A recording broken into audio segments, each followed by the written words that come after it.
I'm trying to be a champion. I want to prove to be a champion. It's a big thing. Like Conor McGregor. It's like, why defend the belt when I can bump up and make more money? Yeah. That makes nothing but sense.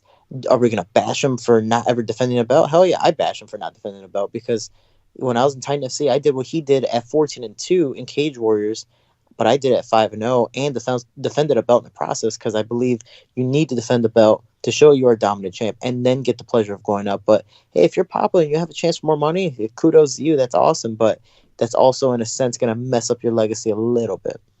Yeah, yeah, I totally agree. And again, yeah, I respect DC to the max. I mean, he's an older fighter and he's still kicking ass, and you can do nothing but respect that kind of shit. And the fact that he's still doing it and still doing it as well, and I do respect him for wanting to go for the Jones fight. I do want to see it. I think everyone wants to see a Jones fight. I want to see it at heavyweight because DC doesn't have to cut and he's not diminished. I want to see how Jones bulks up. I want to see if he's gonna be like a Deontay Wilder looking guy. Mm-hmm.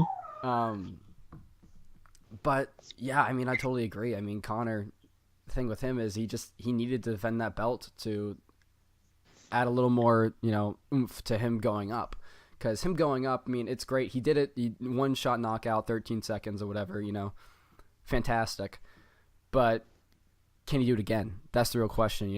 And I knew it was clearly not like a fluke. He knew what was going to happen. He was anticipating for that exact movement. But can he get Aldo or whoever's champion, Max, now, that angry to step forward like that again? And does he have the hunger in order to do it again? That's the real question. I mean, I kind of want to see him drop down to 145 again at one point, just because I want to see him get his reins back, because the guy isn't the same Conor. He walked flat-footed towards Khabib. He had hands down the entire time. He did decent. Yeah, well, that one's a little different as well because Dean Thomas states it really well. The wrestler is always going to have the advantage. Why is that? Because the kickboxer is afraid that if he opens up a little bit, he's going to leave himself open to get taken down a lot easier. Yeah. So Conor walking forward a little flat-footed, yeah, that was a bad thing, but he was also egotistical and a little more personal in that fight where they were arguing back and forth. He did want to, land some strikes, but he was also very timid that he was going to get taken down, and that's why he ended up getting clocked by his own right hand. So Yeah. it is a mental game, and there's a lot of aspects to it. But there's always a reason for something. But I do definitely agree that he's not the same person. Once you make a lot of money, again, you're not as hungry, and you forget your roots a little bit, and that's it's a different thing. Again, this guy's already made a couple $1,000,000 on his proper whiskey. So why does he need to come back? Technically, he doesn't. He's now just doing it for fun, or even hell, maybe a little more money. But it's the fact of he has so many sponsors outside of the UFC and fighting that he's set for life almost, at least from what I know. Yeah, I mean, I had this conversation with a friend of mine about him not being hungry, and he was like, "Well, it seems like he wants to win." When I say he's not hungry, it doesn't mean he doesn't want to win. Everyone wants a good legacy, and I'm sure that's why he's fighting now, is because of legacy.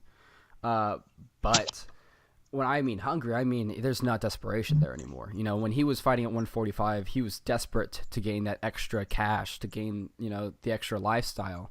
He was desperate to get that win because he needed it. Now he doesn't need it. He's financially set for the rest of his life, whether he wants to spend 10 grand on every outfit he wears.